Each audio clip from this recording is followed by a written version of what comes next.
जनवरी 1990 कश्मीर की घाटी बर्फ से ढकी थी।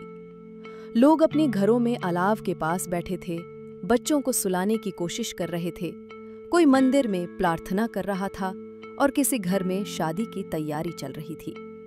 लेकिन अचानक रात के सन्नाटे में मस्जिदों के लाउडस्पीकर गूंजते हैं, रलीव गलीव चलीव, मतलब धर्म बदलो, भागो या मर जाओ।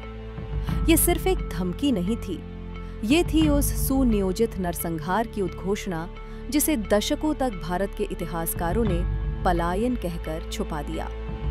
लेकिन सवाल ये नहीं कि कश्मीरी पंडितों को भगाया गया, सवाल ये है कि क्यों भगा दिया गया, किसने भगाया और क्या वाकई में पूरा सच बताया गया। कश्मीरी पंडित, एक शांत, पढ़ा लिखा और कर्मठ समुदाय जो सदियों से घाटी में रह रहा था। इनके पास मंदिरों का संरक्षण था, शास्त्रों का ज्ञान था, शिक्षा में पकड़ थी और सरकारी नौकरियों में प्रतिनिधित्व भी।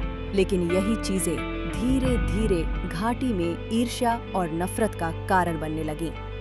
जब पाकिस्तान ने कश्मीर में उग्रवादियों को भेजना शुरू किया तो उसे JKLF, जम्मू और कश्मीर लिबरेशन फ्रंट जैसे संगठनों ने हवा दी। इनका एक ही मकसद था, कश्मीर से भारत की हर निशानी को मिटाना, और कश्मीरी पंडित उनके लिए भारत की सबसे बड़ी निशानी थे। इन उग्रवादियों ने नारा लगाया, कश्मीर बनेगा पाकिस्तान भटन के बिना।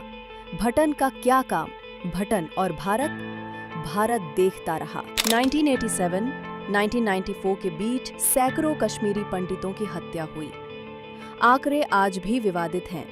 सरकार कहती है 219, लेकिन स्वतंत्र संस्थान कहते हैं 600 से ज्यादा। और ये सिर्फ आंकड़े नहीं थे, ये थे डॉक्टर, शिक्षक, इंजीनियर और माँ बाप। उन्हें उनके बच्चों के सामने मारा गया। कुछ के सिर काटे गए, कुछ को पेड़ों से बांधकर जिंदा जलाया गया। महिलाएं जो शिक्षिकाएं थीं, उनके साथ बलात्कार कर उन्हें चौराहों पर टांग दिया गया।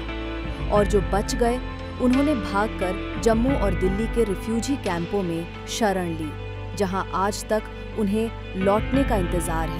इस पूरे नरसंहार की सबसे शर्मनाक बात यह है कि भारत का मुख्यधारा मीडिया चुप रहा। न कोई प्राइम टाइम डिबेट, न कोई डॉक्यूमेंट्री, न कोई कवरेज। CBSE की किताबों में इसका एक पैराग्राफ तक नहीं। कश्मीर को लेकर जब भी बात होती तो सिर्फ आतंकवाद और सेना की कार्यवाही पर होती। कश्मीरी पंडितों के दर्द को किसी ने राष्ट्रीय पीड़ा नहीं माना। सोचिए, अगर आज किसी राज्य में एक अल्पसंख्यक समुदाय के साथ ऐसा हो जाए तो क्या होगा? Breaking news, human rights, UN तक बवाल हो जाएगा। लेकिन जब कश्मीरी पंडित जलाए जा रहे थे, तब भारत सो रहा था। फिर 2022 में आती है द कश्मीर फाइल्स और पूरा देश दो हिस्सों में बंट जाता है। कुछ कहते हैं ये फिल्म पहली बार पंडितों का दर्द दिखाती है, और कुछ कहते हैं ये फिल्म एक पक्षीय है, सांप्रदायिक है और राजनीतिक प्रोपेगेंडा है। सच ये है कि फिल्म में कुछ चीजें सच्ची हैं, बहुत सच्ची। मसलन ब्रिजलाल लासा टिक्कू की हत्या, नीलकंठ गंजू का मर्डर, टीकालाल टपलू की मौत, ये सब असली घटनाएं थीं। लेकिन फिल्म इन घटनाओं को इस तरह पेश करती है कि हर मुसलमान खलनायक बन जाता है। ये खतरा है। क्या सभी मुसलमान आतंकवादी थे? नहीं। क्या बहुत से मुसलमानों ने पंडितों को बचाया?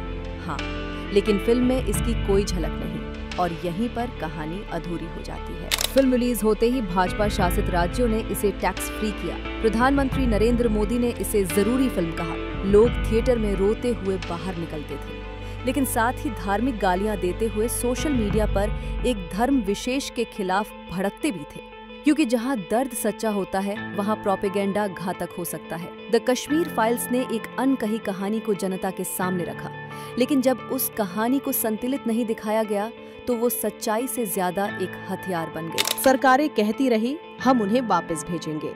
2014, 2019, 2024 हर चुनाव में ये वादा दोहराया गया।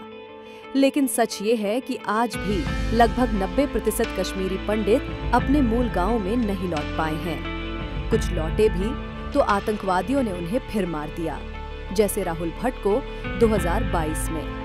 तो क्या द कश्मीर फाइल्स के बाद कुछ बदला? दर्द बेचा गया, हल नहीं निकाला गया। द कश्मीर फाइल्स ने इतिहास की एक दरार खोल दी। लेकिन उसके अंदर झांकने की जिम्मेदारी हमारी है।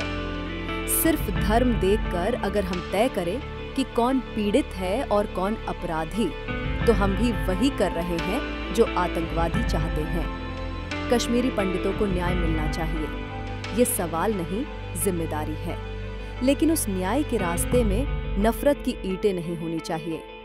दर्द की राजनीति सबसे आसान राजनीति होती है, लेकिन अगर उस दर्द का इस्तेमाल सच्चे समाधान के लिए ना हो तो वो सिर्फ व्यापार बन जाता है।